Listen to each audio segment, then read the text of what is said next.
हरे कृष्ण। ओम नमो भगवते वासुदेवाय।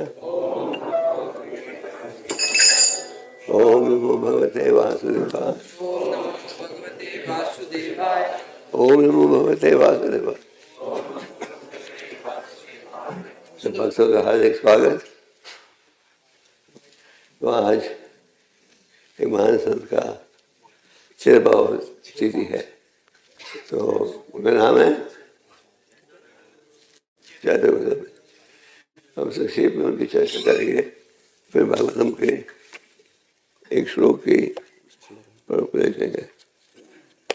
ओम ज्ञानतिमिरन्दस्य ज्ञानाञ्जनशलाकया चक्षुर्मिलितं जय श्री कृष्ण के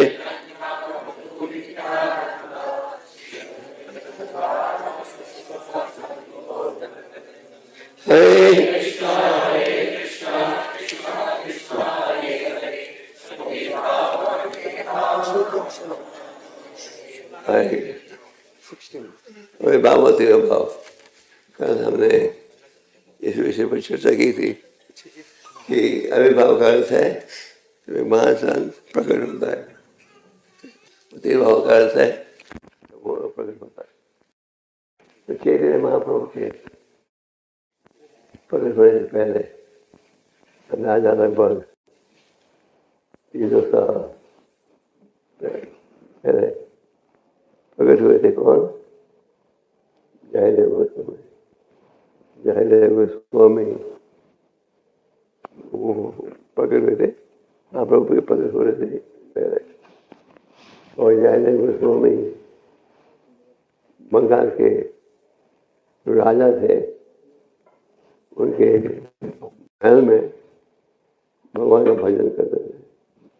आज के समय में जो धार्मिक राजा होते थे उनके महल में होते थे, भक्ति का गीत गाते थे।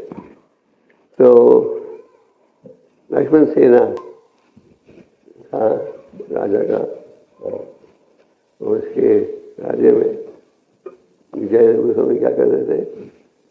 भजन गाते थे। तो जयदेव गोस्वामी और उनकी पत्नी पद्मावती बहुत ही सादा जीवन बिताते थे। इन राजों के मन में एक ही भाव था, क्या था? भगवान की सेवा।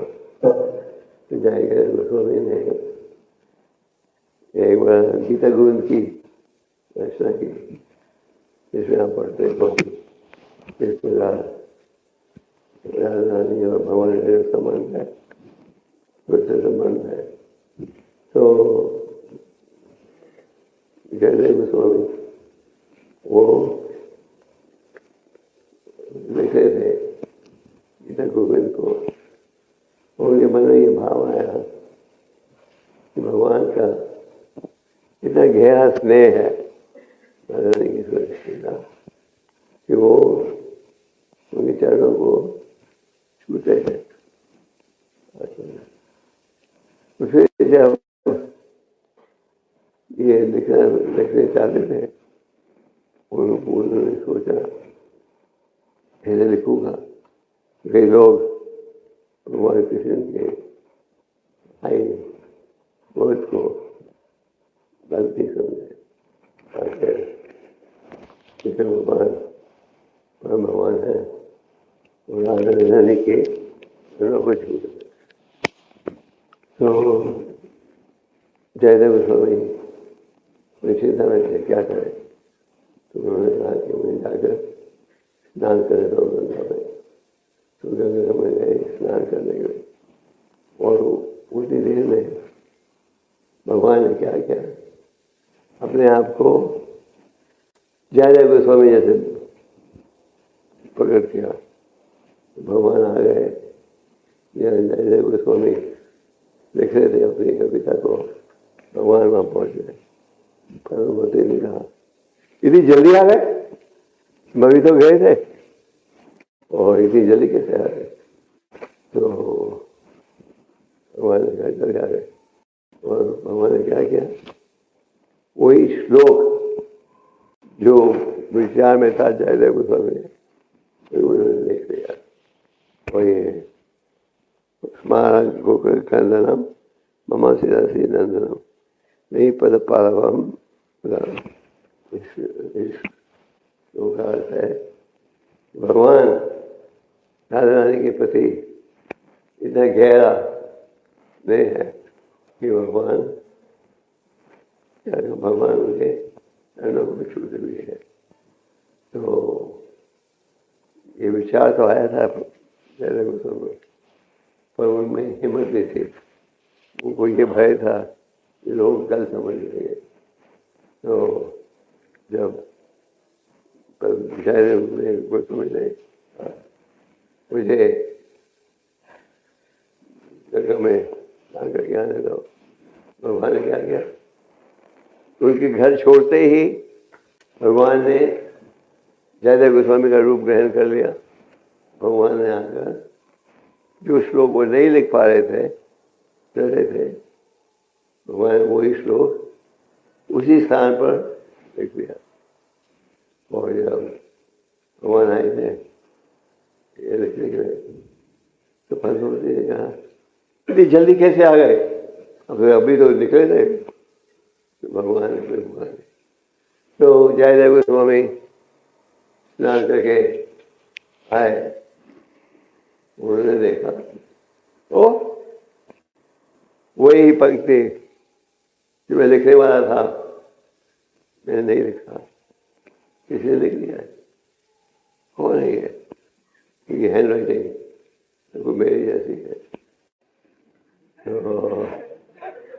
तो किसी ने लिखा और लिखा ही नहीं। जब भगवान लौटे थे, पद्मावती ने उनसे प्रसाद भी खिलाया। उन्होंने कहा आप इतनी जल्दी आ गए हो, और प्रसाद भी खिलाया। और फिर भगवान अप्रगट हो गए। जब जयदेव गोस्वामी आए, उन्होंने देखा वही श्लोक उनके मन में था, वो किसने लिखा है। और भगवान जयदेव गोस्वामी समझ गए ये किसकी लीला है, भगवान की लीला। जयदेव गोस्वामी ने पति पद्मावती को बुलाया और कहा देखो तुम कितने भाग्यशाली हो,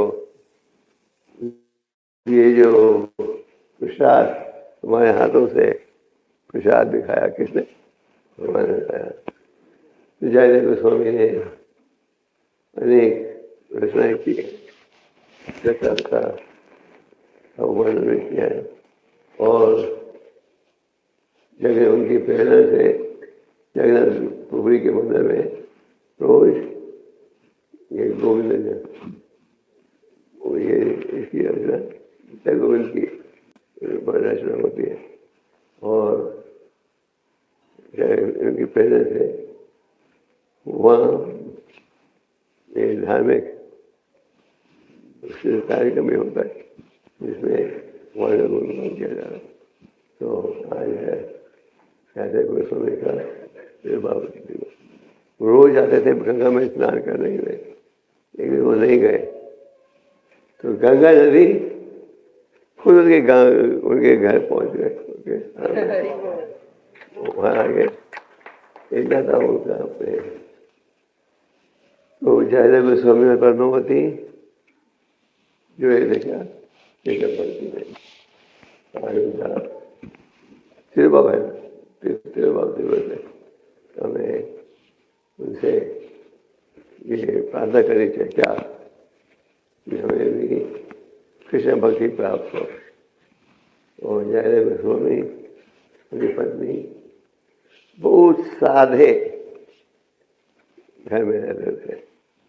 जब उस स्थान के राजा को पता लगा कि जयदेव गोस्वामी जिसकी गीता गोविंद की रचना जो बड़े प्रभावित है, वो रहते हैं ये छोटी कुटिया में। राजा ने कहा आपके लिए मैं आपके लिए बड़ा महल बना रहा। राजा बड़े प्रभावित हुए थे उनकी भक्ति गीता गोविंद सुनकर। जयदेव क्या कहा ये कुटिया ही थी। और फिर जयदेव गोस्वामी गए कहाँ, चंपावती जब आप नर्मदा परिक्रम करते हो तो नगर परिक्रम के दौरान अमृत पे होगा चंपावती में कौन रहे थे विद्यालय गोस्वामी तो आज है उसका दिवस विद्यालय गोस्वामी की हमने एक सौ पढ़ा है 6 Canto chapter 1 text 17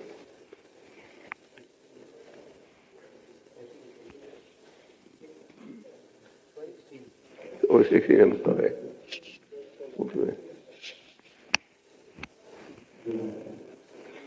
I can do that, Sanskrit, you can do that.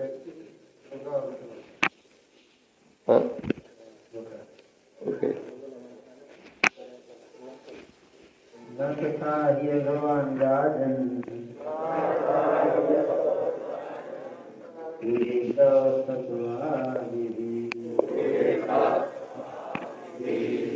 यथा कृष्णार्जित प्राण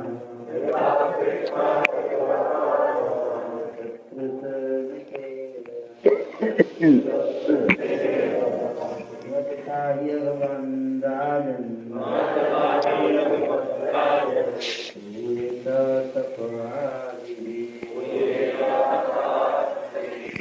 यथा कृष्णार्पित प्राण तत्पुरुष निसेवया न तथा हि भगवान् राजन्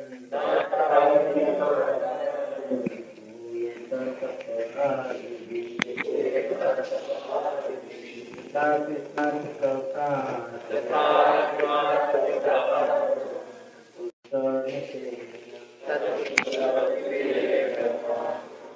अनुवाद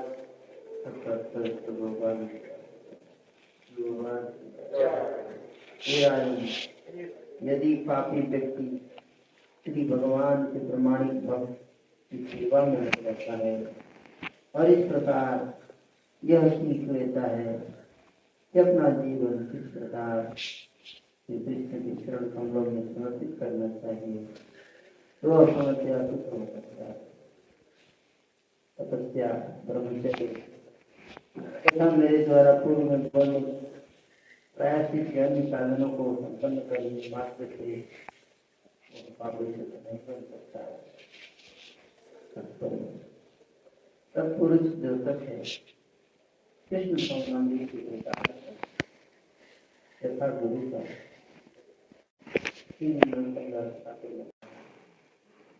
आड़ी आगे विस्तार पाई हमारे गुरु अर्थात ऐसे कौन है इसका माया के पास से उद्धार हो सकता है। यही भाव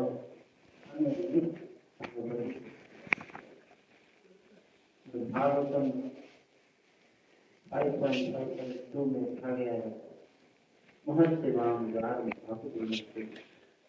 यदि कोई व्यक्ति माया के पास से मुक्ति चाहता है तो उसे महात्मा की संरक्षण करनी चाहिए। महात्मा वो भगवान की सेवा में रहता है।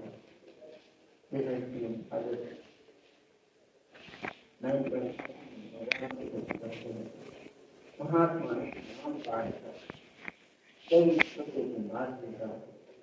भजन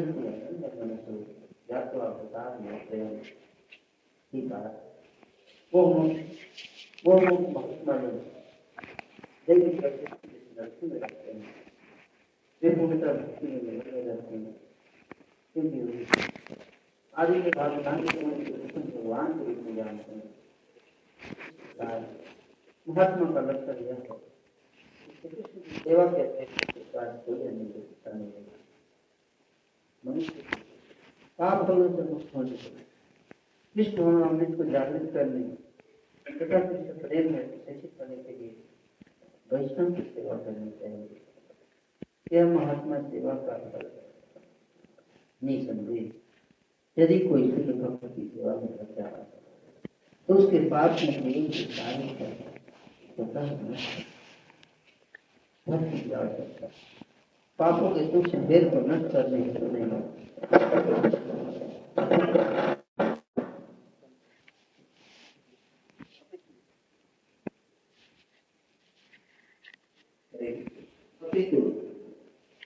भक्ति की आवश्यकता पापों के सूक्ष्म भेद को नष्ट करने के लिए अपितु श्री कृष्ण के प्रति हमारे सुख प्रेम को जागृत करने के लिए भक्ति। जिस प्रकार सूर्य प्रकाश की पतली झलक पाते ही कोहरा दूर हो जाता है, उसी प्रकार शुद्ध भक्त की सेवा प्रारंभ करके उसके पाप नष्ट हो जाते हैं। इसके लिए किसी कठिन प्रयास की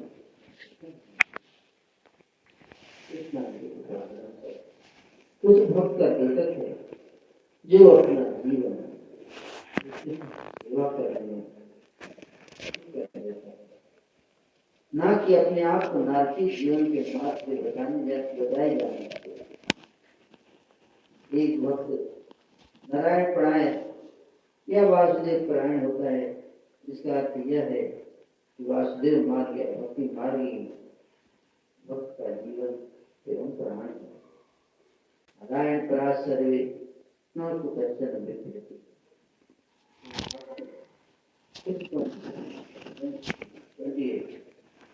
ऐसा कहीं भी जाने से भयभीत, एक मोक्ष की ओर जाने का उच्च लोगों का मार्ग है और दूसरा नरक लोगों में जाता है। किंतु जहाँ भी भेजा जाए वह निडर रहता है, वह जहाँ भी रहे एक मार्ग तो नरक तथा स्वर्ग की चिंता नहीं सकता। वह तो कृष्ण की सेवा करने में भी करता है। जब भक्त को नारकीय दशा में डाल दिया जाता है तो उसे श्री कृष्ण की कृपा के रूप में दिखाया जाता है। सत्य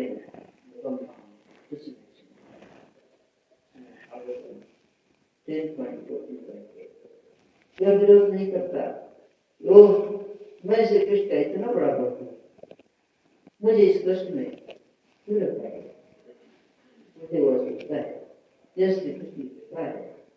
ऐसा मनोभाव उसी भक्त के लिए संभव है। श्री कृष्ण की प्रतिनिधि की सेवा में अपने आप को लगाता है, सफलता जरूरी है।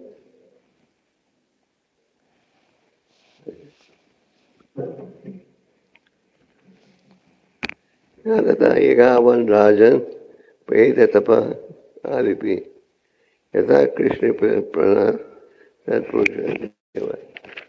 आप अध्याय में अर्जुन की कथा सुनते हो। आप इस अध्याय के आरंभ में परीक्षित महाराज ने क्या था? परीक्षित महाराज की इच्छा थी उन्हें ऐसा ज्ञान प्राप्त हो जिसके द्वारा हृदय में जो आकर्षण है उसे हम दूर कर सकें। और परीक्षित महाराज ने दूसरा में से पूछा। परीक्षित महाराज ने पिछले 5 स्कंद में नरकों के विषय में ज्ञान प्राप्त किया था कि किस प्रकार व्यक्ति को सजा भुगतनी पड़ती है अलग अलग प्रकार के अपराधों के लिए। श्रीमद् भगवत के 5वें स्कंद में आप पढ़ते हो हेल प्लैनेट के विषय में। और भगवान के जो भक्त हैं वो सबको सुखी देखना चाहते हैं। तो भक्तों की इच्छा रहती है कि हम कैसे लोगों को रोके जाने थे। इसलिए जो व्यक्तों के मित्र की सेवा हम लोग कर रहे हो इसका मूल उद्देश्य क्या है? लोगों को आध्यात्मिक ज्ञान पहुँचाना। तो परीक्षित महाराज उनके विषय में क्या कहा जाता है? वो है अत्यंत दयालु। और परीक्षित महाराज ने पूछा कि लोगों को कैसे रोक सकते हैं नरक में जाने। तो बड़ा दुखी एक तरफ से जो वैष्णव है प्रसन्न होता है। क्यों प्रसन्न है? क्योंकि उसने शुद्ध भक्ति के मार्ग को अपना लिया है। वो क्योंकि वो शुद्ध भक्ति के मार्ग में जुड़ा है शिक्षा के अनुसार वो प्रसन्न होता है। पर साथ में दुखी भी होता है। दुखी क्यों होता है? जब वो देखता है कि किस प्रकार वह जीव प्रयास कर रहे हैं इस स्थिति को दुखी स्थिति में बदलने के लिए। So he is happy and unhappy. Happy because he has taken the devotional service, and unhappy because he sees the divinity suffer.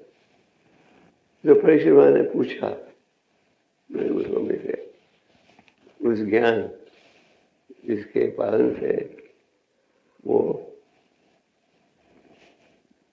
पकड़ काबू से बढ़ सके, तो परीक्षित महाराज जो है ऊंचे कोटि के वैष्णव है। तो सुखदेव गोस्वामी ने ये भी कहा कि इस जीवन की समाप्ति से पहले वे प्रायश्चित कर रहे थे। दूसरे शब्दों में हमें गलत काम किए उनके उसके प्रभाव से बचने के लिए प्रायश्चित करना चाहिए, टोटना चाहिए।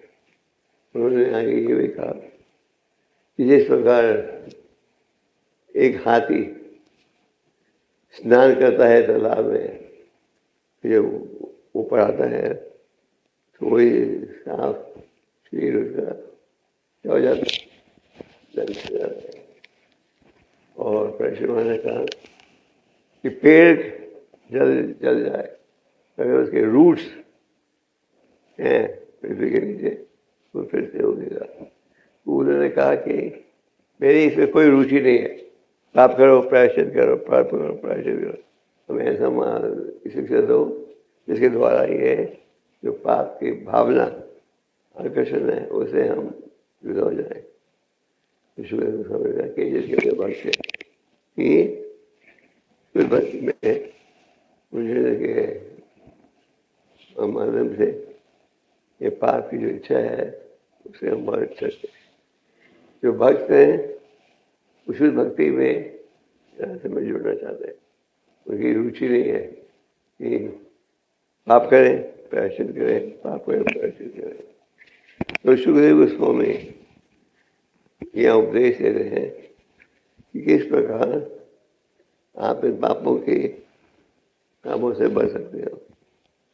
वो कहते हैं क्या, अगर कोई व्यक्ति प्रमाणिक गुरु वैष्णव की सेवा में रहे, ये जो भौतिक आकर्षण है उससे बच सकेगा। तो ऐसा कुछ कह रहे क्या कि प्रमुख प्रसिद्ध साधु की सेवा करें। तो इस भगवत में इस अध्याय में आप क्या सुन पढ़ोगे? आजमी की कथा की वजह आजमी जो थे उनका जन्म हुआ था रखा ब्राह्मण खाना में, और आजमी जन्म हुआ था ब्राह्मण खाना में। एक दिन गए थे जंगल में पूजा के लिए बुलाने के लिए, और वो लौटे थे। उन्होंने देखा क्या इस प्रकार एक वैश्या अपने प्रेमी के साथ अपने प्रेमी के साथ जुड़ी हुई है, और आज मेरे इस घटना के प्रति आकर्षित हो गए और सोचते रहे इस विषय का। आज मेरे सोच रहे थे, इसके द्वारा उनका आकर्षण बढ़ते गया, और आज मैंने पहले इस विषय को घर में रखा नौकरानी के रूप में। तो आज भी कथा में हम देखते हो कि आज में बुरी संगत में गिर गए थे। किसके से वो मन के द्वारा चिंतन कर रहे थे वैश्य के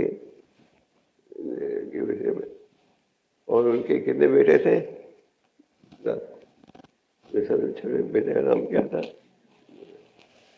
तो अजमेर पूरी संगत में गिर गए थे और हर प्रकार के पाप के कार्य में जुड़े थे।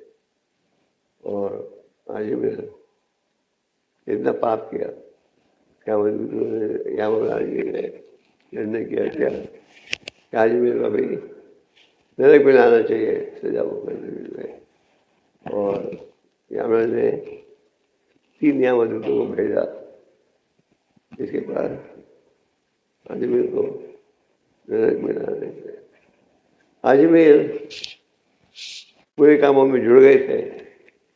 तो एक अच्छा कार्य किया था उन्होंने अपने सबसे छोटे बेटे का नाम क्या ये प्राचीन समय में रिवाज था या बच्चों को नाम देते थे भगवान के नाम के पीछे। और इस प्रकार आप अगर बच्चे को पुकार रहे हो, भगवान का नाम ले रहे हो, तो एक रूप से आप भगवान का नाम ले रहे हो, इसका लाभ आपको। तो आज मेरे छोटे बेटे के प्रति बड़ा गहरा आकर्षण था और नारायण शब्द को का उच्चारण साधन कर देते अनेक समय। तो यामराज ने देखा यामराज जी के पास सबका हिसाब किताब रहता है। ये इतना जुड़ गया है पापी कामों में कि यामराज ने यमदूतों को भेजा क्या करेंगे अजमेर को नरक में डाले। तो यामराज ने यमदूतों को भेजा। कितने? 3 यमदूतों को क्यों भेजा? हम भक्ति करते हैं और भौतिक कार्य में जुड़ते हैं, लेकिन 3 प्रसिद्ध साधन है। मन द्वारा, वाणी द्वारा और देह के द्वारा। इन मन के द्वारा आप भगवान की सेवा कर सकते हो और भगवान को भूल भी सकते हो। वाणी के द्वारा आप भौतिक चर्चा करते हो और आध्यात्मिक चर्चा भी कर सकते हो। और शरीर के द्वारा, इंद्रियों के द्वारा आप क्या करते हो? आप भगवान की सेवा कर सकते हो, भगवान को भूल भी सकते हो। तो भक्ति के मार्ग में हम क्या करते हैं? मन इंद्रियों का उपयोग करते हैं भगवान की सेवा में। तो आज मैंने जब देखा यमदूतों को आते हुए, वो घबरा गए। घबरा कर बड़े गहरे स्नेह के साथ उन्होंने क्या पुकारा? भगवान का नाम है। और जैसे ही उन्होंने नारायण शब्द को पुकारा, इतने गहरे स्नेह से पुकारा था कि वहाँ पहुँच गए विष्णुदूत। और विष्णुदूतों ने रोक दिया यमदूतों को अजमेर को नरक में जाने से। तो जो उनके यहाँ यमदूत थे वो आश्चर्य हो गए। उन्होंने इस प्रकार की घटना कभी नहीं देखी थी। इसमें उनके स्वामी यहाँ उन्होंने भेजा था उन्हें इसे नरक में जाने में सजा भोगने के लिए, और किसी ने उन्हें रोक दिया हो। और विष्णुदूतों ने रोक दिया यमदूतों को अजमेर को नरक में जाने से। और यमदूत आश्चर्य हो गए थे। तो वो गए यमराज के पास, उन्हें पूछा आपसे महान भी कोई शक्ति है? और हमने कहा, और उन्हें पूरी कथा सुनाई। हम आपके आदेश के अनुसार गए थे अजमेर को नरक में लाने के लिए भोगने को। और विष्णु दूतों ने रोक दिया। तो वायुदेव ने क्या कहा, भगवान ने क्या कि भविष्य में उनको ही छूना जिन्होंने भक्ति नहीं की है, जिन्होंने भगवान के नामों का उच्चारण किया है, उनको नहीं लाना करेंगे। तो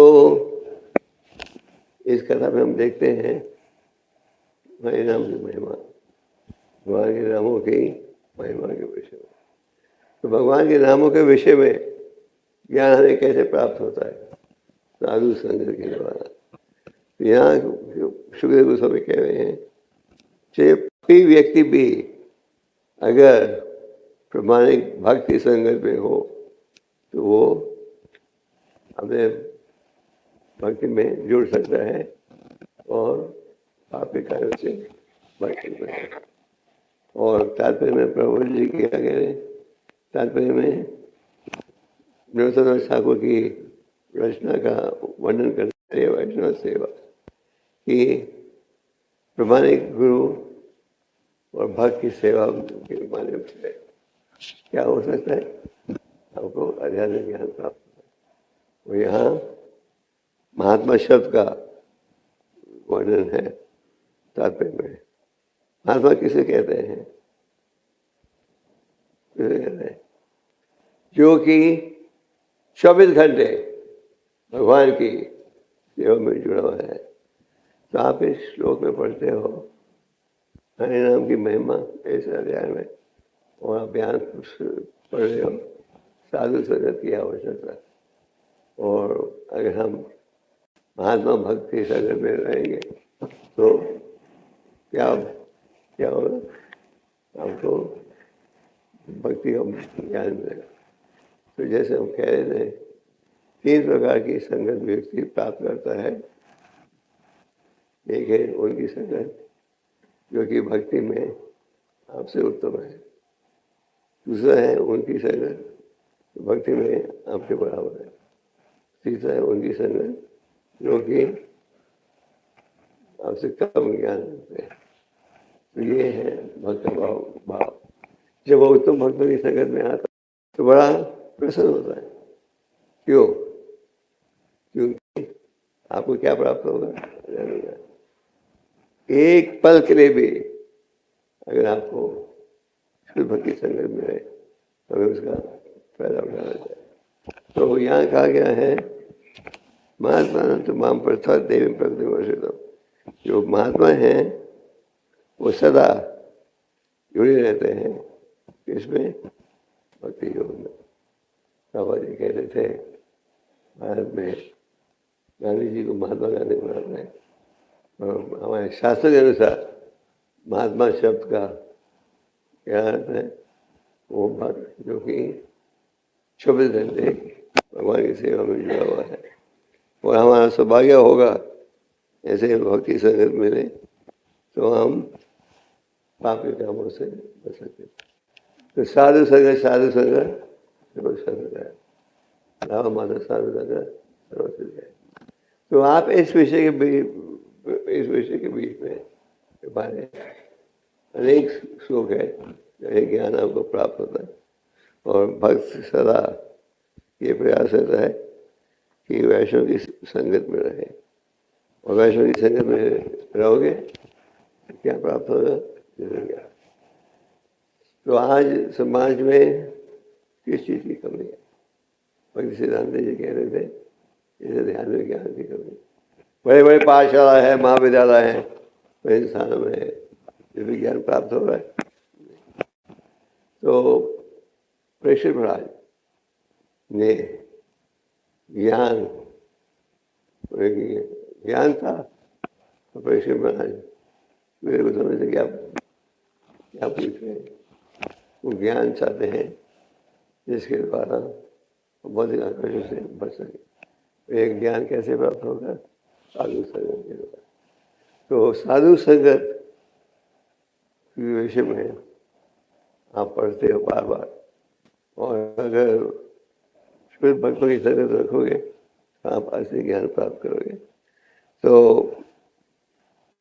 साधु संगत की आवश्यकता है। अब आप अनेक उदाहरण देखते हो कि प्रभुपाद जी गए थे अनेक साल कृष्ण भक्ति की स्थापना में, और थोड़ी संगत के द्वारा लोगों को जोड़ देते थे भक्ति योग। तो शुद्ध भक्ति संगत में रहोगे तो आपको क्या प्राप्त होगा? अति ज्ञान प्राप्त होगा।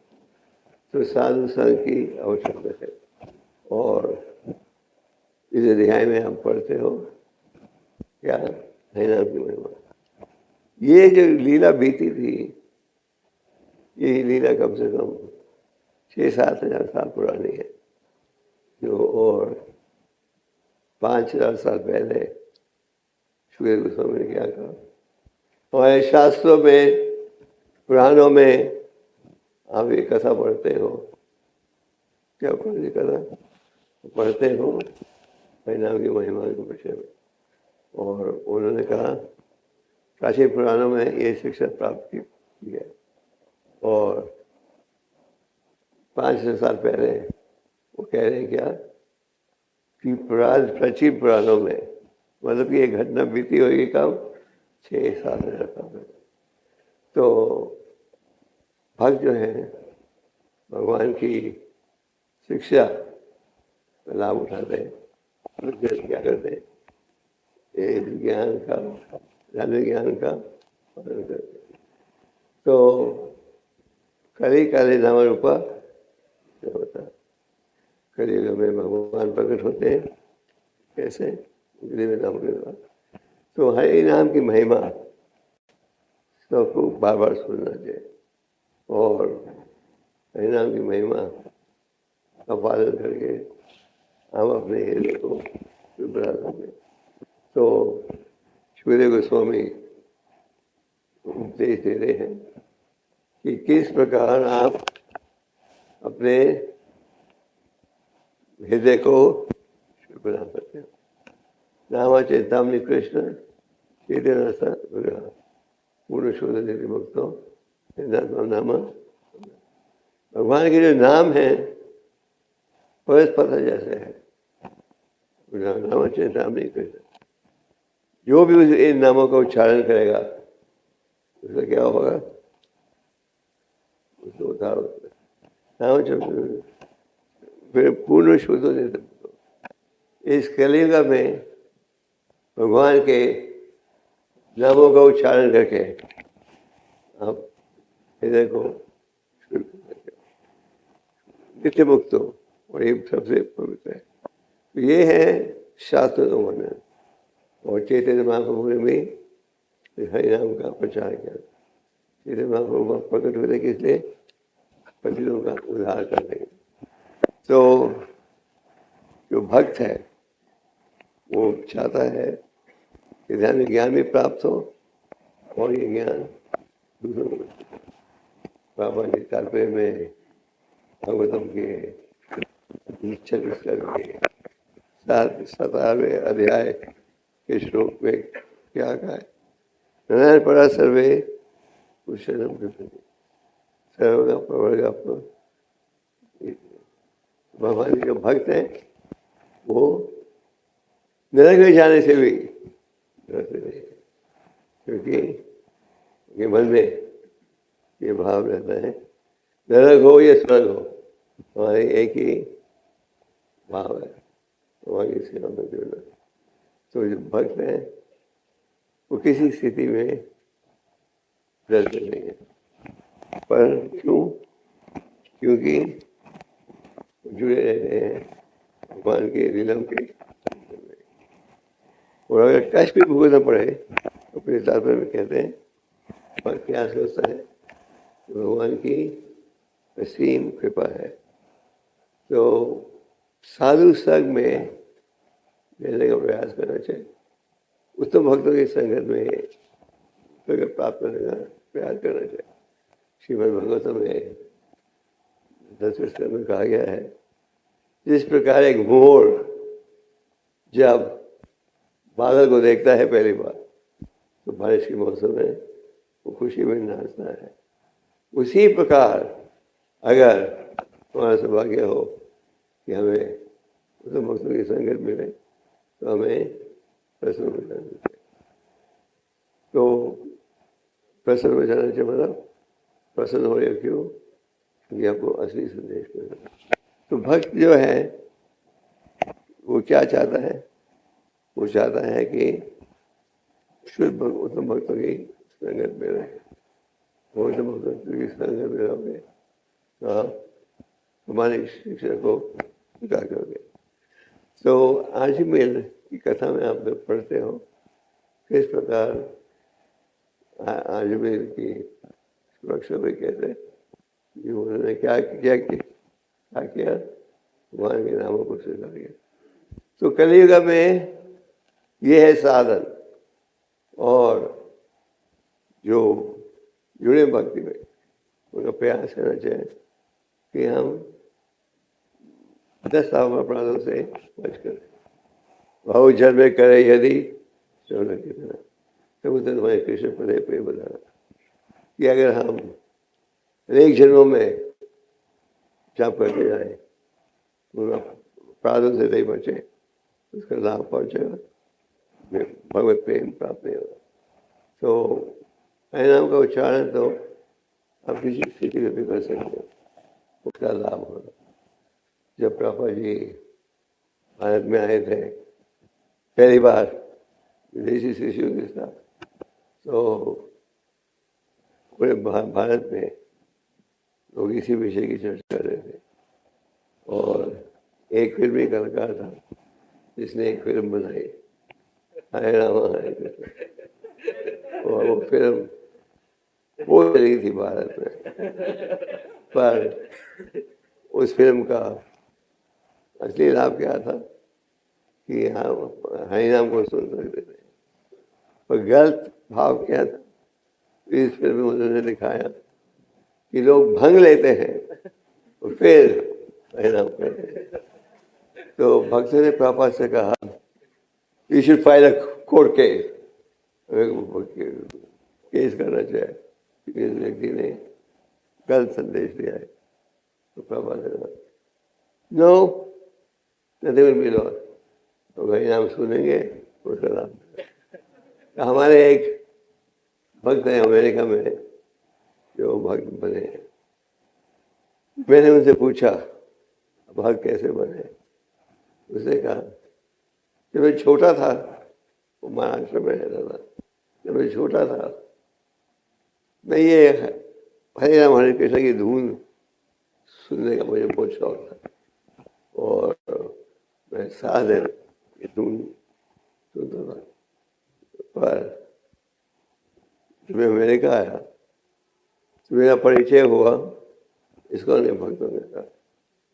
मैंने सुना कि नाम की क्या महिमा है, आज वो भक्त बन गया। पहले वो हरिनाम को सुन रहा था, केवल जिज्ञासा थी।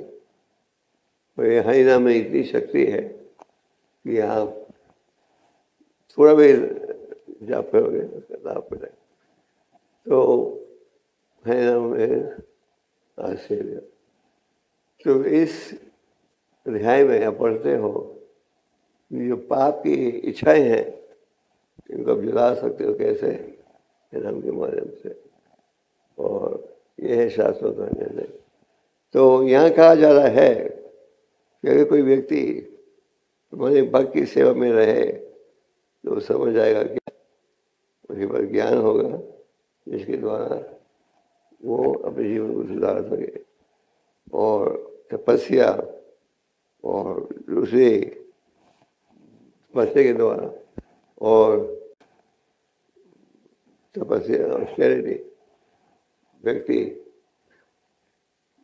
वो लाभ नहीं प्राप्त करेगा जो उसे प्राप्त होता है भगवान के भक्तों की सेवा करके।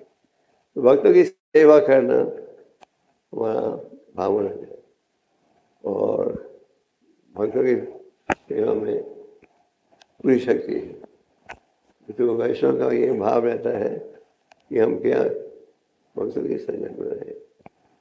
तो इस कलयुग में क्या है साधन? भगवान के भक्तों की संगत में रहना, और दिव्य कार्य में जुड़े रहे। और शास्त्रों में वर्णन है क्या परिणाम। तो आज भी इनकी कथा के माध्यम से परिणाम की महिमा के विषय में ज्ञान प्राप्त होता है और हरिनाम के विषय में ज्ञान से अज्ञान से जो भी हरिनाम मिलेगा क्या लाभ होगा उसमें पैदा होगा। तो हरिनाम का पूरा लाभ उठाना है तो हमें अपराधों से बचना चाहिए। तो यहाँ कहा जा रहा है कि प्रमाणिक गुरु साधु की सेवा में जुड़ो और प्रमाणिक पुस्तक विषय में क्या पढ़ते हो? पढ़ते हो कि आपको ज्ञान प्राप्त हो। तो चैतन्य महाप्रभु ने हमें क्या दिया है? श्री भक्ति का संदेश। प्रभु समय को कहा प्रबंध प्रमित करो भगवान जी गुरु कृष्ण भक्ति अनेक योजनों में गुजरने के पश्चात हमें ये ज्ञान प्राप्त न किया भक्ति योगी है। और जब आप इसका पालन करोगे तो भक्ति का जो बीज है वो उगेगा। माध्यम क्या है? शरण। और महात्मा के विषय में रूप गोस्वामी विषय में के पहले श्लोक में क्या कहते हैं? पांचो वेगम ऐसा कुछ यो वेगम उदाहरण पर चैतन्य महाप्रभु ने रूप के भाई सनातन को वृंदावन भेजा था। पहले महाप्रभु ने उन्हें दिव्य शिक्षा दी थी और क्या आदेश दिया था? भक्ति संबंधित। तो हमारा प्रयास रहना चाहिए कि हम महात्माओं के भक्तों की संगत में रहें और भक्तों की संगत में रहोगे तो आपको शुद्ध संदेश प्राप्त होगा। तो तपस्या के द्वारा हम भगवान को आकर्षण कर सकते हैं।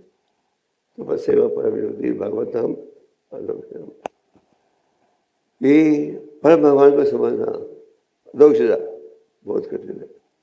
अगर आप तपस्या का पालन करोगे तो उसके द्वारा क्या? उसके द्वारा परम भगवान को समझ सकोगे। जो तपो देवी पुत्र का ये नहीं सकता। इसलिए भगवान ने क्या कहा? हमें तपस्या उठानी चाहिए। किसके लिए? तुम्हारी खुशी है। उसके बदले में क्या प्राप्त होता है? अनंतम। आपको खुशी प्राप्त होती है जो केवल बढ़ते ही जाती है। तो श्रीमद् भागवतम में ये उत्तम ज्ञान की प्राप्ति है।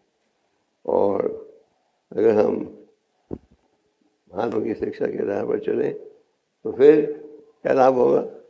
हम भक्ति के मार्ग में तो वह प्राप्त हो गया। श्रीमद् भागवतम के प्रथम स्कंद में कहा गया है नस्त प्रेश उपदेशो नित्यम भगवद्गीता श्लोक है। अगर हम ध्यान से श्रीमद् भागवतम को पढ़ेंगे सुनेंगे तो हृदय में जो भौतिक आकर्षण है उनको हो जाएगा। इसके लिए प्रभुपाद जी ने पहला स्कंद का केंद्र खोला था। उन्होंने अपने हाथों से लिखा हर भक्त को सुबह के समय भागवतम की क्लास में आना चाहिए और शाम को गीता। पापा ने कहा this is the devotional sandwich. Sandwich आप समझते हो, दो पीसेस होते हैं तो बीच में टोमेटो या कुछ भी। तो पापा ने कहा morning Bhagavatam class, evening Bhagavad Gita class, in the daytime seva. That is a devotional sandwich. So that's the patient for this. हमें भगवतम को ध्यान से सुनना चाहिए। अगर मान लो आप मंदिर में नहीं आ सकते, आप जॉब करते कुछ करते, तो भी आप नियमित रूप से ये निर्णय कर सकते हो कि आप रोज पढ़ोगे। और भगवान कैसे प्रभावित होते हैं? भगवान जब देखते हैं कि मेरे भक्त इन ग्रंथों को पढ़ रहे हैं, इस विषय से ग्रंथों को पढ़ रहे हैं।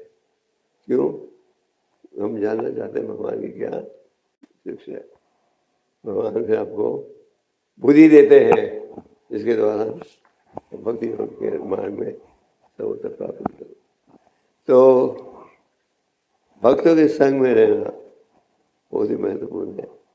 और यह नरोत्तम दास ठाकुर उन्होंने एक महात्मा क्या यही उपदेश मिले है, हमें भगवान के भक्तों की सेवा में जुड़ना चाहिए और उसके द्वारा जो हमारा भौतिक आकर्षण है वो उससे आप बच पाओगे।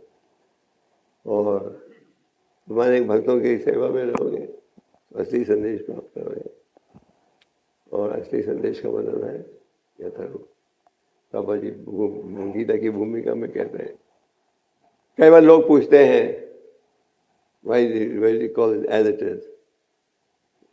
आप गीता को आपसे भी पूछते होंगे आपकी गीता और दूसरी गीता में क्या अंतर है। तो बाबा जी भूमिका में क्या समझाते हैं कि इस गीता में ये संदेश प्रस्तुत हुआ है जो भगवान ने दिया और अर्जुन ने स्वीकार किया बिना किसी बनावटीपन के।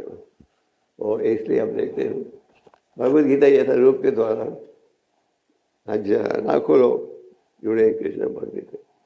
जब भगवान का असली संदेश दिया जाएगा तो इसका पूरा लाभ होगा।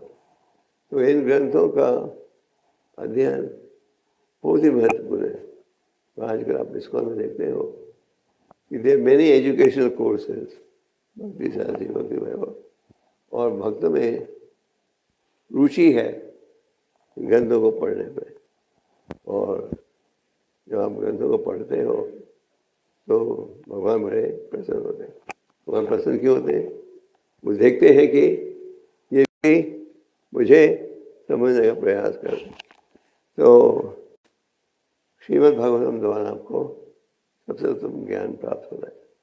नारद मुनि व्यासदेव ने सारे वैदिक शास्त्रों की रचना की। जब भी उन्हें लग रहा था मेरे रचना में कुछ कमी रह गई, तो जब गए वो नारद मुनि के पास, नारद मुनि ने क्या कहा, अपने भक्ति के विषय में ज्ञान दिया, जिसके पश्चात उन्होंने भागवतम का ज्ञान है। तो भागवतम में आप अनेक लीलाएं भी पढ़ते हो जिनका यही संदेश है, इंद्रिय तृप्ति में बचना। आप भागवतम में शुरू से अंत तक इस विषय का ज्ञान प्राप्त करते हो। और अगर हम इस शिक्षा का लाभ उठाएं तो अपने जीवन को सफल बना सकते हैं। तो Shrimad Bhagavatam is presenting the ripened fruit of, ये जो पका हुआ फल है ये हमें पहुँचाया जा रहा है। कैसे? बाय त्रिगुणाचार्य। और अगर आप फल को अलग अलग भक्तों के द्वारा नीचे पहुँचाओगे तो वो ऐसे ही प्रकट होगा। और अगर ऊपर से फेंकोगे जमीन पर पहुँचने पर टूट जाए। तो इसका अर्थ ये है कि अगर हमें हमारा सौभाग्य हो कि हम किसी प्रमाणिक परंपरा द्वारा प्राप्त करें तो इसका बड़ा गहरा प्रभाव है। तो अगर हम माया के प्रभाव से बचना चाहते हैं तो हमें क्या करना चाहिए? शुद्ध भक्तों की संगत में रहना चाहिए, उनकी सेवा में जुड़ना चाहिए।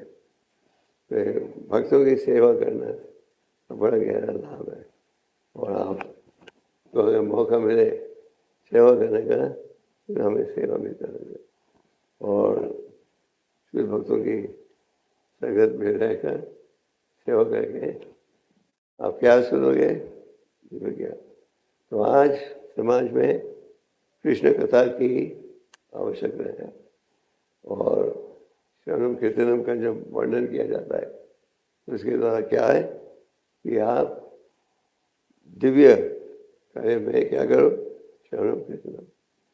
और भगवान के नामों के विषय में आप पढ़ते हो, ज्ञान से जो भी नाम लेगा इसका लाभ हो जाएगा। तो बाबा जी ने हमें ये असली संदेश दिया है, हमें इसका पूरा लाभ उठाना चाहिए। तो परीक्षित महाराज ने जब सुना तो घबरा गए। अगर आप हेलिश के विषय में पढ़ो, आप पढ़ोगे कितनी भयंकर सजा मिलती है जब आप शास्त्र के विपरीत कार्य करते हो।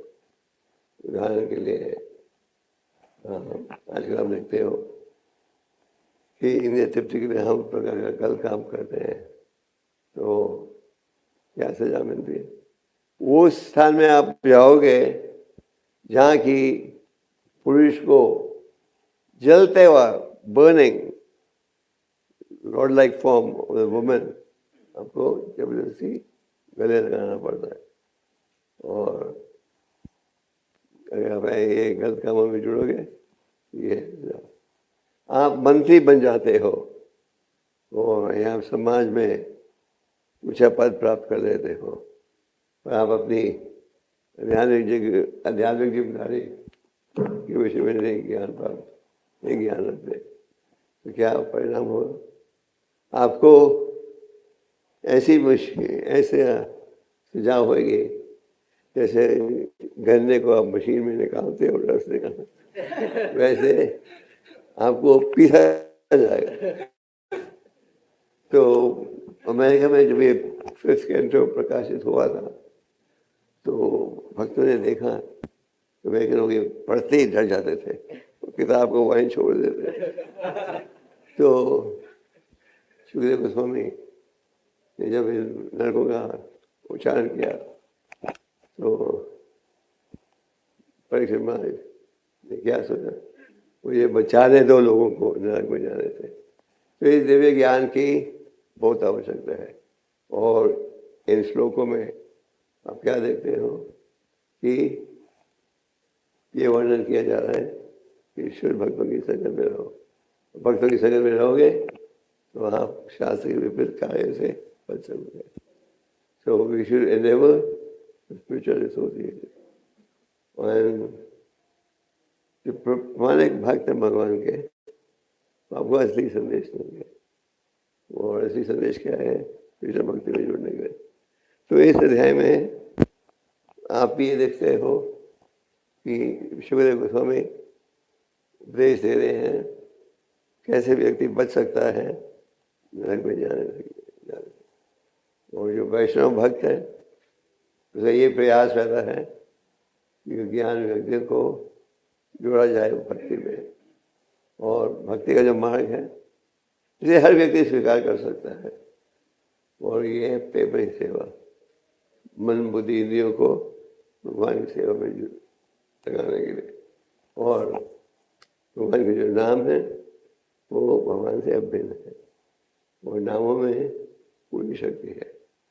और भगवान के जो नाम है कोई व्यक्ति भी उच्चारण कर सकता है, कोई नियम नहीं है। आप किसी समय भी कई का नाम ले सकते हैं। और जैसे घास जलता है, आपके पाप जल सकते हैं भक्ति योग की शक्ति से। तो यहाँ अजमेर की कथा के द्वारा परिणाम की महिमा ज्ञान हमको प्राप्त हो। तो ये श्लोक बड़ा महत्वपूर्ण है। तो ध्यान से देखा जाए भगवतम का हर श्लोक महत्वपूर्ण है। प्रभु जी ने कहा कि अगर आप एक श्लोक को भी पढ़कर अपने जीवन में उतारोगे तो क्या अब जीवन के लक्ष्य को प्राप्त कर सकोगे। हमें पूरा विश्वास होना चाहिए कि कलियुग में क्या है, हरि नाम एक उपाय है। और साधु संग में रहोगे तो संदेश का असली संदेश प्राप्त होगा। तो मैं शुद्ध भक्तों के संग में रहना ये महत्वपूर्ण है। और हरि नाम की पूरी शरण लेनी चाहिए। हरि नाम एवं सीधे महाप्रभु की भविष्यवाणी थी कि ये कोने कोने में पहुंचेगा। एक दिन चैतन्य महाप्रभु ने हरिदास और नित्यानंद बुला कर कहा, घर घर जाओ और क्या क्या कहो, वो ये संदेश दो, बोलो कृष्ण वाहे कृष्ण, बोलो कृष्ण से कृष्ण का नाम लो, कृष्ण उच्चारण करो, कृष्ण की शिक्षा को पालन करो। तो उनके आदेश के अनुसार नित्यानंद हरिदास घर घर जा रहे थे। कई घरों में वो गए, लोगों ने उनका बड़े आदर से स्वागत किया। आ गए संत महात्मा हमें उपदेश देने। तो कई स्थानों में गए, वो लोगों ने दरवाजा भी नहीं खोला, क्योंकि जो महाप्रभु ने अपना संकीर्तन ढूंढना आरम्भ किया था, तो इस संकीर्तन में सिर्फ हमारे शुद्ध भक्त से वो उपस्थित होता है। तो जो कई लोग थे बड़े क्रोधित हो गए थे। हम गए थे माई के कीर्तन का दर्शन लेने, हमें अंदर नहीं दिया। तो जब नित्यानंद और हरिदास घर घर जा रहे थे, तो उन्होंने क्या कहा, उन्होंने हमें अंदर नहीं आने दिया, तो हम उनको हमारे घर में नहीं आने देंगे। और कई ने इतना भी कहा, लगता है ये जासूस है, जासूस आए हैं देखने के लिए हमारे घर में क्या है, और फिर आएंगे चोरी करेंगे। तो इस प्रकार का स्वागत किसे प्राप्त हुआ था, नित्यानंद और हरिदास। तो हम जब प्रचार के लिए जाते हैं, आप सबका अभ्यास होगा कि कई लोग तो बड़े उत्साह से आपका स्वागत करते हैं और कई लोग आपकी बेइज्जती करते हैं, कई लोग आपको क्रोधित रूप से आपकी निंदा करते हैं। पर भक्त जो है उसे सह लेना चाहिए, क्योंकि भक्त जो है इसे विचलित नहीं होता। भक्त के मन में एक ही भाव है, क्या, जाले दागोता है कहो। तो प्रचार में हमारा उत्साह होना चाहिए। और ग्रुपों के समय क्या कहते हैं, उत्साहित हो गए तो भगवान के प्रचार में ज़्यादा सफलता प्राप्त हो सकती। उत्साह निश्चय धैर्य तत्व प्रवचन। तो उस जो आध्यात्मिक उत्साह है, एक समय मैंने बॉम्बे में एक बड़ा प्रसिद्ध बुक हाउस है, वहाँ वर्णन किए, वहाँ प्रबंध किया था प्रभुपाद जी ग्रंथों को बांटने और डिस्प्ले में। तो एक महीने के बाद भक्तों ने देखा कि हम ज़्यादा किताबें नहीं बेच पाए, तो प्रभुपाद जी से कहा कि आगे हमें डिस्प्ले किया था, सब कुछ ज़्यादा लोग प्रभावित नहीं हुए। पापा ने कहा, my books are bought because of the enthusiasm of my jubilee body. भक्तों का उत्साह होता है तो उसके प्रभाव से लोग इन ग्रंथों को लेते हैं। तो हमें भक्ति के मार्ग में उत्साहित होना चाहिए, चाहे कुछ भी सेवा हो। भक्ति के मार्ग में तुच्छ सेवा की भी बड़ी इम्पोर्टेंस है, और तुच्छ सेवा भी करोगे उसके द्वारा आराम मिलेगा। और हम ये कहेंगे, कंफर्ट जोन में हम रहना चाहते हैं। आप समझते हैं कंफर्ट जोन क्या है? कंफर्ट जोन, हम सेवा करेंगे तो इस शर्त पर हमें ये सुविधा मिलनी चाहिए, सुविधा मिलनी चाहिए। वैसी योजना बनाओगे तो आपको ज़्यादा कृपा नहीं मिलेगी। अगर आपके मन में ये भाव है, सेवा करना है, चाहे कठिन हो या सरल हो, और आवश्यकता के आधार पर सेवा करो, आपको पूरा लाभ है। तो कंफर्ट जोन से हमें निकलना है। कंफर्ट जोन में रहोगे तो क्या, पढ़ते रहोगे, बहुत मिलते हो। तो कंफर्ट जोन का से हमें बचना है। तो सूर्य गोस्वामी इस अध्याय में हमें उपदेश दे रहे हैं कि कैसे हमें भौतिक आकर्षण से बचना है। और यहाँ कहा जा रहा है शुद्ध भक्त की संगत में रहो, उनकी सेवा करो। उनकी सेवा करोगे फिर सेवा के माध्यम से आपके हृदय के जो आकर्षण है वो दूर हो जाए। तो श्रीमद् भागवतम में कोई श्लोक में आप चुन लो, वो अत्यंत मीठ है। जैसे गले को आप ऊपर से बहुत काटो, बीच से काटो, वो मीठा रहेगा। तो श्रीमद् भागवतम में हर श्लोक जो है मीठा है, चीनी जैसे। वैष्णव में कहते हैं भगवान के जो नाम है वो चीनी जैसे मीठे हैं, भगवान की जो लीलाएं हैं वो चीनी जैसे मीठे हैं। पर हमें कौन सी बीमारी है? अविद्या की बीमारी है। ये अविद्या की बीमारी के कारण हम हरिनाम की महिमा को नहीं समझ सकते। हम तो क्या है उपाय? हरिनाम मीठा है का अर्थ है मीठी चीज़ हमको पसंद आती है कि हमें हरिनाम में रुचि लेनी चाहिए। हम नहीं लेते, क्यों? विद्या का प्रभाव है। विद्या का प्रभाव का अर्थ है काम क्रोध लोभ मोह मद मत्सर्य का प्रभाव। तो इसका कोई उपाय है? क्या है उपाय? रूपक कहते हैं पर अगर हम ज्ञान के आधार पर करें, नियमित रूप से जाप करें, तो ये विद्या की बीमारी का क्या होगा? इलाज होगा। तो हम सबके पास क्या है? विद्या की बीमारी है। हम सब रोगी हैं। अगर हम रोग से बचना तो क्या है उपाय? भक्ति योग। भक्ति योग भक्ति हम अभिजानते, मुझे आप केवल भक्ति के मार्ग से जान सकते। तो भगवान के नामों में रुचि बढ़ानी है, भगवान की कथा में रुचि बढ़ानी है। हरि नाम में रुचि कैसे बढ़ेगी? कैसे? हरि नाम का उच्चारण करके, उच्चारण करोगे तो रुचि बढ़ेगी, उच्चारण नहीं करोगे तो ग्रंथों के अध्ययन में रुचि कैसे बढ़ाए? ग्रंथों के अध्ययन में रुचि बढ़ा सकते हो कैसे? ग्रंथों के पढ़ने की आदत डालकर। अब अगर ग्रंथों को पढ़ोगे ही नहीं तो फिर रुचि कैसे बढ़े? तो रूपक स्वामी कहते हैं भगवान की लीलाएं, उनका नाम, उनका रूप सब मीठा है, उनके का दर्शन भगवान। तो क्योंकि अविद्या की बीमारी है, हम इसको मीठापन को महसूस नहीं कर सकते। तो क्या है उपाय?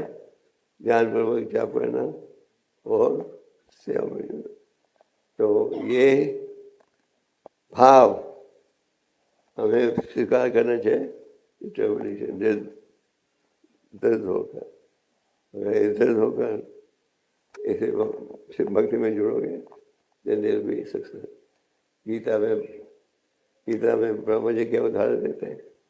उस पक्षी का, पक्षी के बच्चों को सागर ने छुड़ा दिया और पक्षी ने कहा रिटर्न माय चिल्ड्रन, मेरे बच्चों को वापस करो।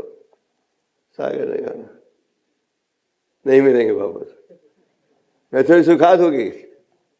तो बड़े सागर को सुखाना एक पक्षी के मुंह में कितना पानी आता, हाथों से मुंह में। उसे कहा करो प्यार, उसे चैलेंज ले दिया। फिर उसने सुखाना शुरू कर दिया। वही सूचना पहुंच गई कहाँ तक? बच्चों को लुटा दो नहीं तो मैं तुम्हें सुखाऊंगा। तो पापा जी ये उदाहरण देते हैं डिटर्मिनेशन के विषय में कि जिस प्रकार इस पक्षी का दिल भाव था, उसी प्रकार हमें भक्ति में जुड़ते हैं। We have to be determined. तो अगर दिल होकर सेवा में जुड़ेंगे तो क्या लाभ होगा? फिर अविद्या की बीमारी से हम बच सकते। वी नीड डिटर्मिनेशन, उत्साह, निश्चय, धैर्य। उत्साहित भी होना चाहिए, दृढ़ होकर सेवा में जुड़ना चाहिए और सहनशील भी होना चाहिए। तो शास्त्र में पूरा ज्ञान है जिसका हम लाभ उठा सकते हैं। अगर आप इन शास्त्रों को पढ़ो, प्रभा जी के ग्रंथों को, हर प्रश्न का उत्तर है और हर समस्या का हल है। हमें केवल इनको पढ़ना चाहिए नियमित रूप से और श्रम जप और इनके प्रभाव से आप भक्ति के मार्ग में आगे बढ़ पाओगे। तो ये हमारा प्रयास। हरे Krishna. We'll keep some time for questions. Yes. Yes.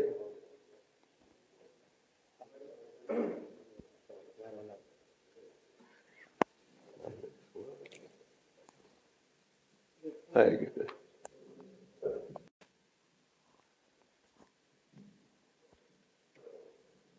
Hare Krishna Maharaj.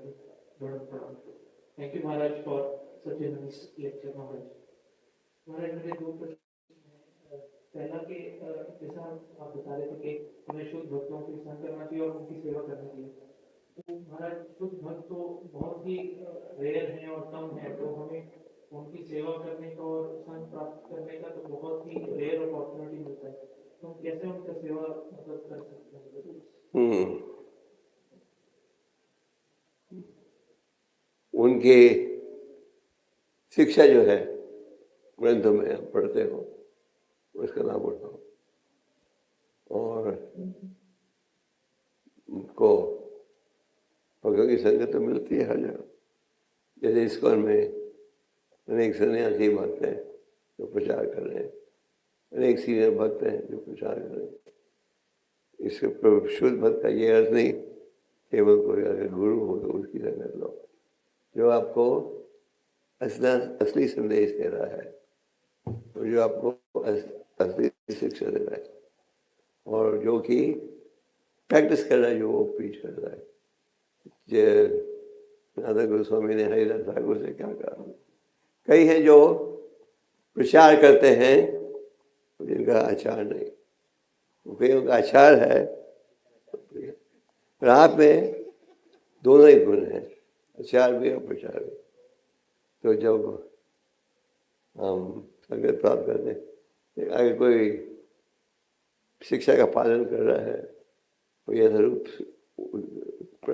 ये प्रचार कर रहा है तो उसे भी आप उनकी संगत भी प्राप्त करो। अगर कोई केवल उपदेश दे रहा है और प्रैक्टिस नहीं कर रहा फिर उसे आप बच सकते। आप एक समय एक माँ की बेटे को डायबिटीज की बीमारी थी, वो चीनी खाता था, तो उसकी माँ बार बार कह रही थी मीठी चीजें मत खाओ, सेहत के लिए खराब है, पर वो नहीं छोड़ा। तो माँ उसे ले गई गुरु के पास। गुरु जी मेरा कहना नहीं मानता, उसको इतनी गहरी बीमारी है डायबिटीज की, मीठा खाना नहीं छोड़ा। तो माँ गुरु जी ने कहा 2 हफ्ते बाद आना, फिर मैं इसे कहूँगा मीठा नहीं खाना।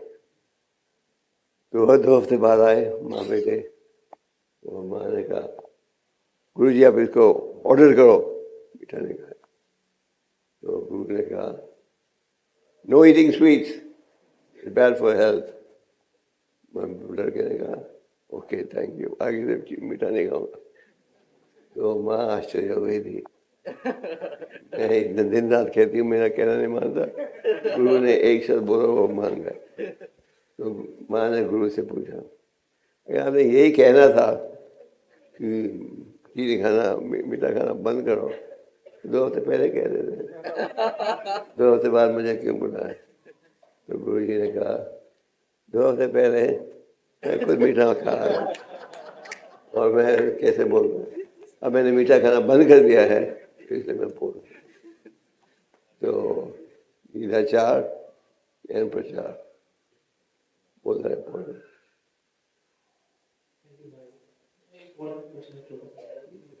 महाराज जो है ग्रंथों का अध्ययन करने के लिए आप बहुत एम्फसाइज करते हैं, तो हमारे मैं जो अपने को देखता हूँ, मैं ग्रंथ नहीं पढ़ पाता हूँ बार बार, मतलब जो इतना रेगुलरली पढ़ना चाहिए। और कभी पता नहीं, या तो माइंड पे ही प्रॉब्लम करता है कि कुछ ना कुछ दिखा देता है कि अभी ये आ गया, अभी वो आ गया, अभी ये इसको करना है, अभी उसको करना है, तो हमारे पढ़ नहीं पाते हैं, तो कैसे? You need determination. जैसे कि आप लोग जो तैयारी करते हो आईआईटी में पढ़ने के लिए, तो आईआईटी में एडमिशन लेना काफ़ी कठिन है। तो आप क्या करते हो? दिन रात बिल होकर पढ़ते हो, है ना? फिर आपको चांस है वो दरबार मिल जाए। तो इसी प्रकार अगर हम भक्ति के मार्ग में हिस्सा बोलना चाहते हैं तो हमें ढेर होना पड़ेगा, डिटर्मिनेशन। और अनेक श्लोक हैं जिनके द्वारा आपको इस विषय का ज्ञान प्राप्त हो रहा है। Give up your nonsense activity. Okay. You know the story of Sapari Muni? Okay.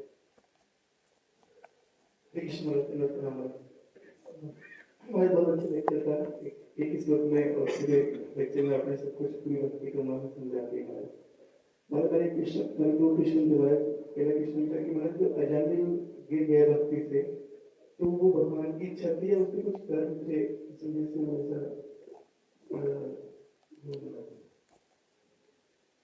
आज में विचलित हो गए थे और भगवान ने इस लीला के द्वारा ये उपदेश दिया है कि भगवान के नाम ज्ञान से अज्ञान से लोगे उसका आपको लाभ मिलेगा।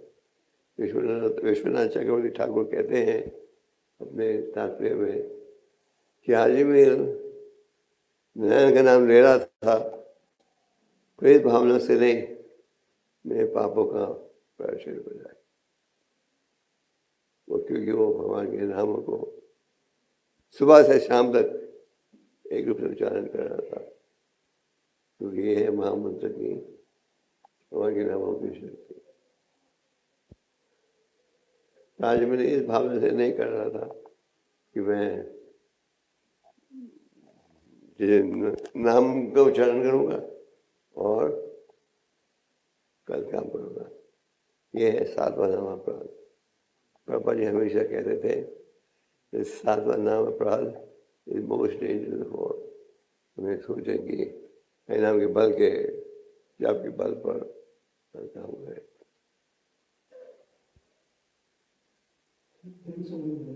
दूसरा क्वेश्चन था कि आपने भी बताया तपस्या कि तपस्या करने से हम लोग आगे बढ़ पाएंगे। हमारे गृहस्थों के लिए क्या तपस्या?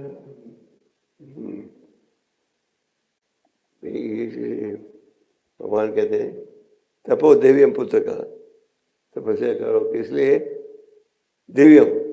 दिव्यम का अर्थ है भगवान की खुशी। और भगवान की खुशी में अगर तपस्या उठाओगे तो क्या प्राप्त होगा? आनंद, अनंतम। चाहे आप गृहस्थ हो या ब्रह्मचारी या वानप्रस्थ या सन्यासी। भागवतम के 7वें स्कंद में आइडियल फैमिली लाइफ को में पढ़ते हो। अब 7वें स्कंद ये पढ़ते हो वो जो गृहस्थ हैं उन्हें कैसे रहना चाहिए, इस विषय पर 7वें अध्याय में युधिष्ठिर महाराज ने पूछा था, ये बताओ हम गृहस्थ लोग शास्त्र पर आधारित। युधिष्ठिर महाराज पूछ रहे थे हम गृहस्थ लोग कैसे रहेंगे। तो 7वें स्कंद में आप बड़ी कमाई करनी चाहिए, ये नहीं घर में बैठे रहे। कमाई करनी चाहिए और कमाई का हिस्सा उपयोग करना चाहिए भगवान की सेवा में। और ये ज्ञान कैसे सेवा में जुड़े, प्रमाणिक भक्तों की संगत से प्राप्त होगा। तो श्रीमद् भागवतम के 7वें स्कंद में बड़े गहराई के साथ इस विषय की चर्चा की गई है. Every question can be answered in the Srimad Bhagavatam.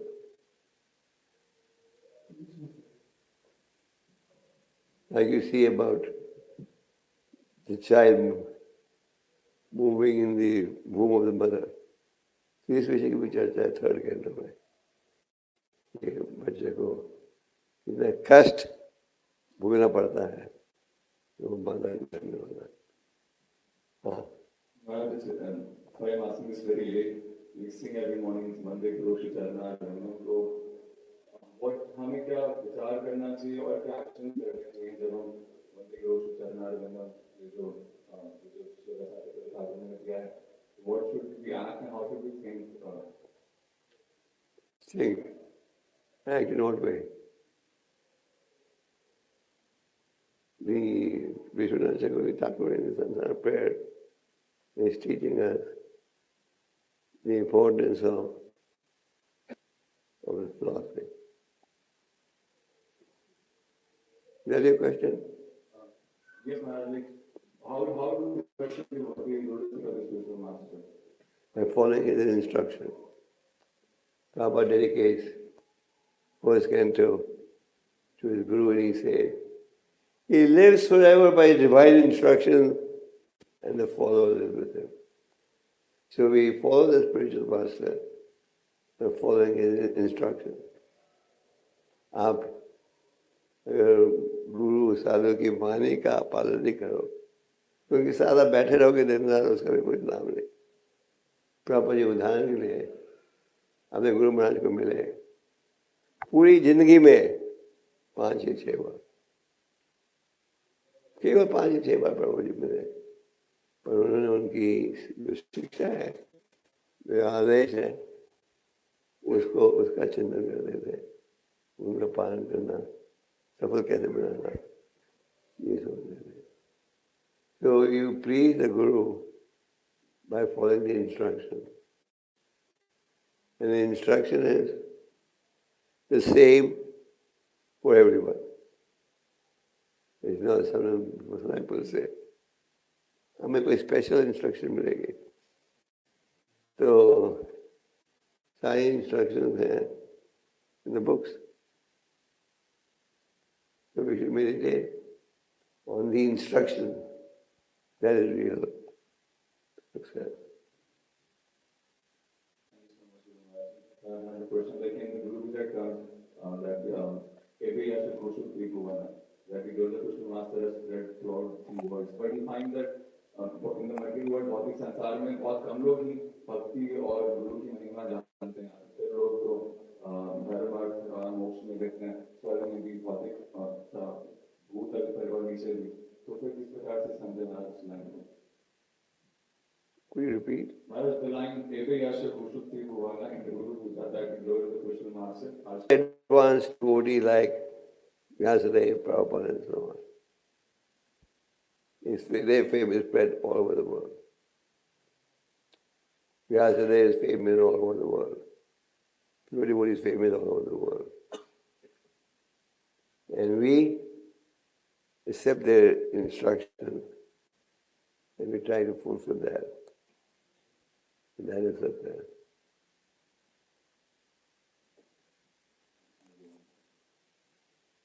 Any more questions?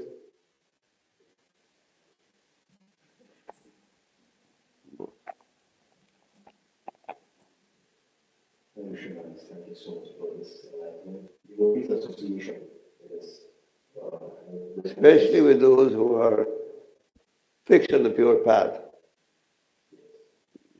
so Advanced devotee.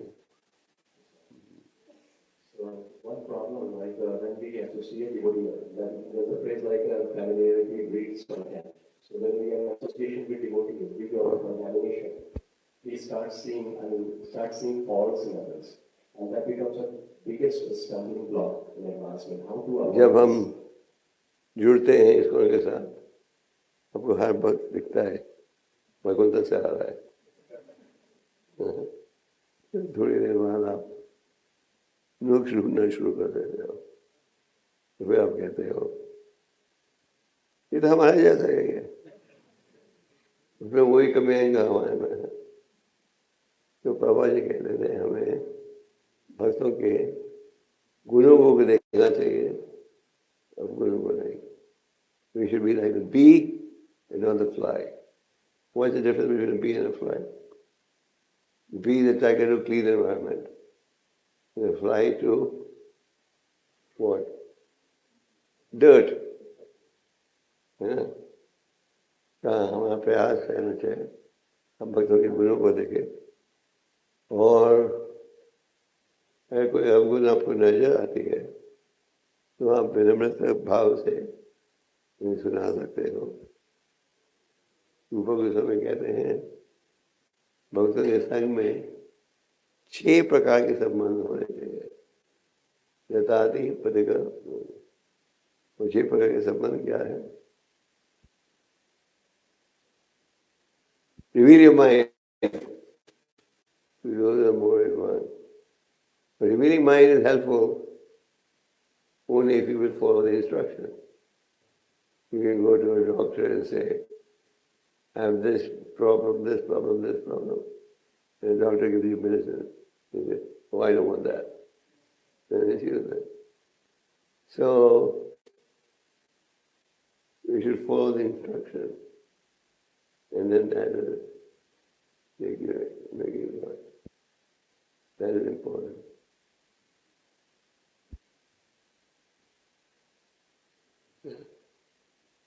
Any more? Hare Krishna. Yes, Ramada. My question is very technical, except you my realization. Oh, technical. Whereas हमने सुना है like this subtle body is like a mind intelligence and false ego. So what is pure mind, Maharaj? Pure mind, pure intelligence.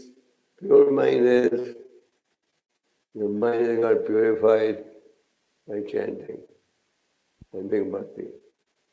And when you listen to the purified, if you follow the purified mind of Vyasadeva, then you will also become pure.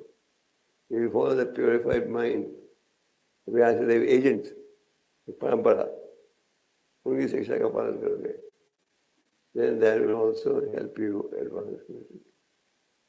We are given a power of attorney. अब समझे power of attorney to our mind. जो mind कहता है वही करेंगे। हमें mind से वो पावर ऑफ अटॉर्नी विड्रॉ कर देना चाहिए। हम माइंड को कहना चाहिए हम मान If the same mind intelligence is go to spiritual world. जैसे कि कोई आपके शरीर में कोई गंदा दाग लगता है तो हम धो देते हो, उसको दूर कर देते हो। So our heart is contaminated. Papa used to say, our heart is more black than a coal. कोले से भी ज़्यादा काला है। तो ये कोले से भी ज़्यादा काला, इसको आप प्यूरिफाई करो। भक्ति योग के द्वारा क्या कर रहे हो? Purifying essence. पहले आपको आदत थी चस्का, कुछ भी मांस खाओ चस्के के लिए, आप कहते हो नहीं, हमने केवल कृष्ण प्रसाद स्वीकार कर रहा है, बाकी सब पॉइजन है। आपकी वाणी में पहले ये भाव था, फिर भी गाने गाओ, म्यूजिक गाओ, अब आपका भाव है हम वाणी द्वारा केवल भगवान का उच्चारण करेंगे। So we are already purifying our mind. The second question is, like, what is the relationship between the soul and Swarup? Like, if we have a Swarup, and there is Sadhaka, servant, and Dasya, and Sakya, and soul is Atma. And the Vedic scriptures say, 1/10,000, the tip of your hair. Soul के विषय में चर्चा दूसरी धर्मों के मतलब soul. आप सारे विश्व के धर्म को प्राप्त कर लोगे, पर आपकी आत्मा खो दी आपने तो क्या प्राप्त किया? So this is the Bible. तो बाइबल में सोल का जब माप है उसके विषय में कुछ ज्ञान नहीं है, ये जो वेदों में है क्या 1/10,000 what tip of the hair, not length of the hair. Length of the hair हो गए योगी और माता जी की soul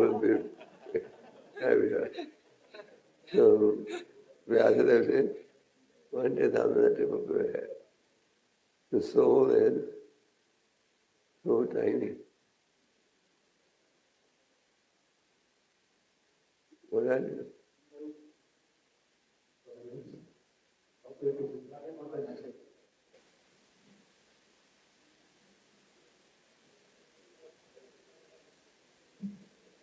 Hare Krishna Maharaj, Pranam Maharaj. Thank you so much Maharaj for your divine lecture. Maharaj, मेरा प्रश्न है कि There's nothing divine but anyway. Okay. महाराज मेरा प्रश्न है कि जब हम शुरू में जब हम भक्ति में आते हैं तो हमारा बहुत ही इंतजाम होता है कि हर एक्टिविटीज को बहुत ही इंतजाम से करते हैं, हर सेवा को चैंटिंग को, लेकिन कुछ सालों के बाद 4-5 साल हो गए तो उसके बाद वो इंतजाम कम होने लगता है महाराज। तो महाराज ऐसा क्यों होता है और महाराज ऐसा ना हो उसके लिए हमें क्या करना चाहिए?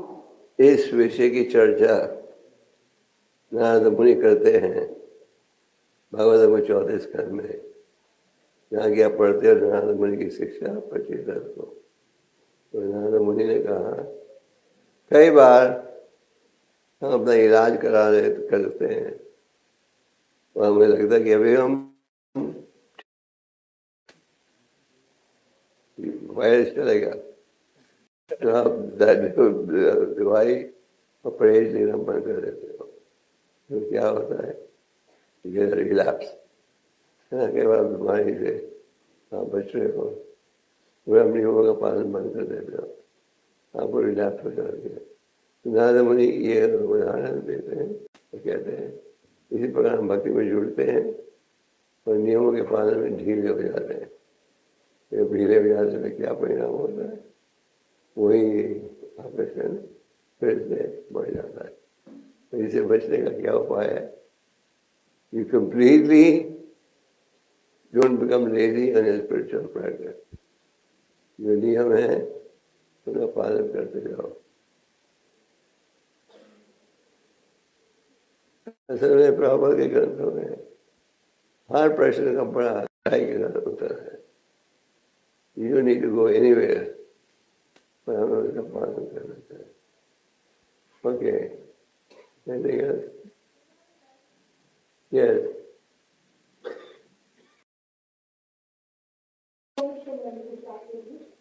मैंने आपने जिस व्यक्ति का आचार और प्रचार दोनों से मैच नहीं करता तो हमें उसके साथ कैसा बिहेव करना चाहिए, जबकि हमें ये भी देखना है कि अंदर सद्गुणों को देखना है, बुरे चीजों को नहीं देखना। तो दोनों चीजों को कैसे खास कर देना है? क्या होना? आपने बताया कि महाराज कि हमें जो आचार किसी व्यक्ति के अंदर आचार और प्रचार हमें अपनी तरफ से सबको आदर देना है। चेतन महाप्रभु कहते हैं दिलाना भी देना, हमें सबके साथ विनम्रता का भाव होना चाहिए। हमें ये नहीं सोचना चाहिए ये व्यक्ति इसका आचार कमजोर है इसको मैं प्रणाम नहीं करूँगा।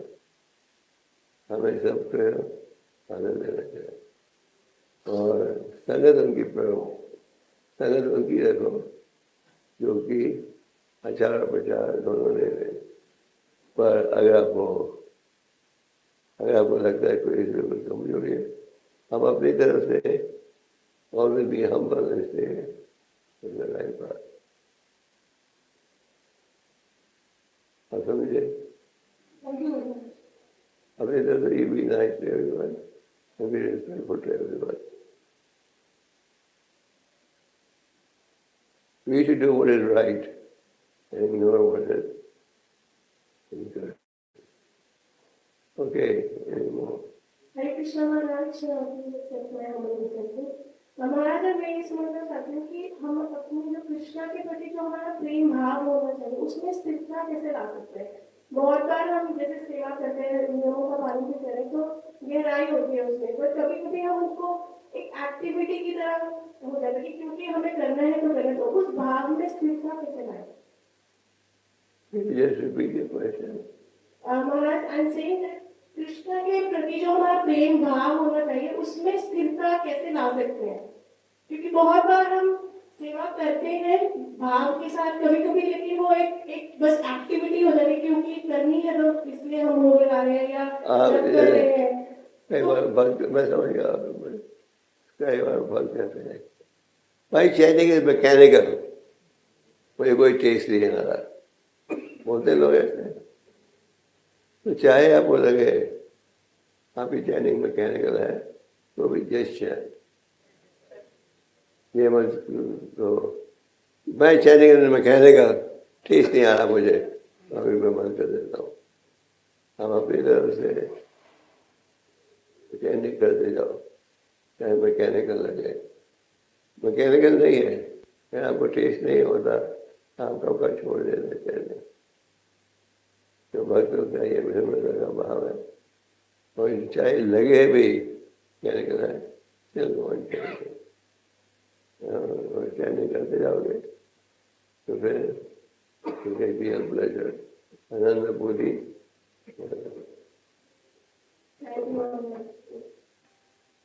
Any more?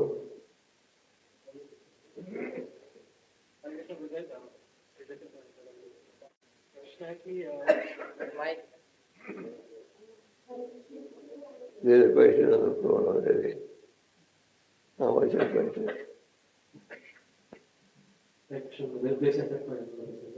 बोलते हैं जैसे कई बार प्रचार करते हैं तो कई स्टूडेंट्स भी होते हैं तो उनको कोई बहुत बड़े एग्जाम की तैयारी कर रहे होते हैं तो काफी उनको समय देना होता है।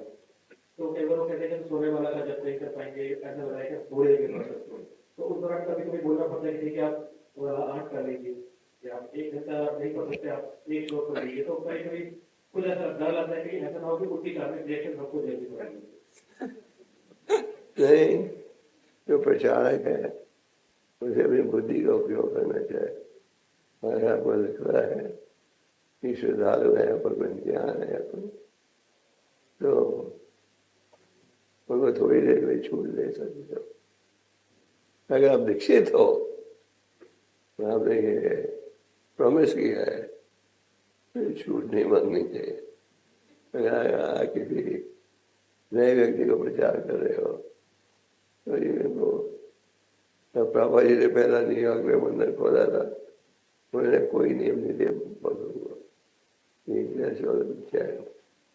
वो चयन नहीं करते गए। तो एक हफ्ते बाद उन्होंने पूछा Swami don't you want to follow the rule? Prabha ने कहा this is the day I was waiting for. तो पूरे स्वामी को कोई नियम नहीं है, अभी इन धर्म नियमों का पालन करें। That is the result of standing.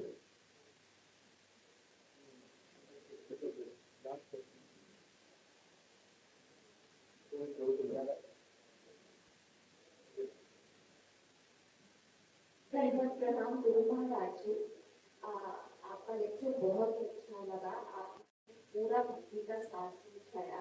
महाराज जी मेरा एक क्वेश्चन है कि जब तक हम आपके चरणों शरणों की छाया में होते हैं, हम अध्ययन होते हैं, वैष्णवों के संग में होते हैं, मंदिर आते हैं, हम अपनी चेतना को शुद्ध करने का प्रयत्न करते हैं, परंतु जब हम भौतिक परिस्थितियों में जाते हैं तो हर समय चेतना शुद्ध नहीं रह पाती और उसका बहुत अफसोस होता है, क्योंकि हमें सिर्फ 16 माला के जब तक ही अटेंटिव नहीं रहना, अगर हम पूरा दिन अटेंटिव रहना है और कृष्णा कॉन्शियस रहना है, तो डेली मटेरियल एक्टिविटीज में हम अपनी चेतना को हमेशा कैसे शुद्ध करें।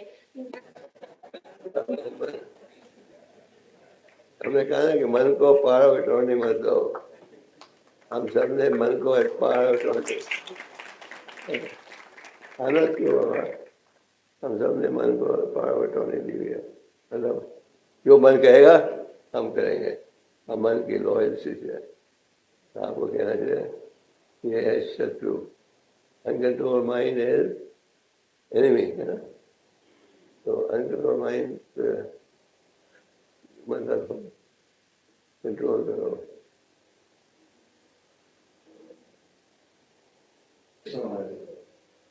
महाराज ये हमने बच्चों का एक प्रोग्राम शुरू किया था महाराज, इन्होंने NUTS stand for Novel Understanding for Teenagers in Science and Spirituality. So महाराज ये को प्रेजेंटेशन देना चाहते हैं बच्चे। जरूर। So the Hardik Blue is there Maharaj, he is the MSc in Environmental Management and he is also Youth of the Year. Oh, Youth of the Year. Youth of the Year Maharaj we have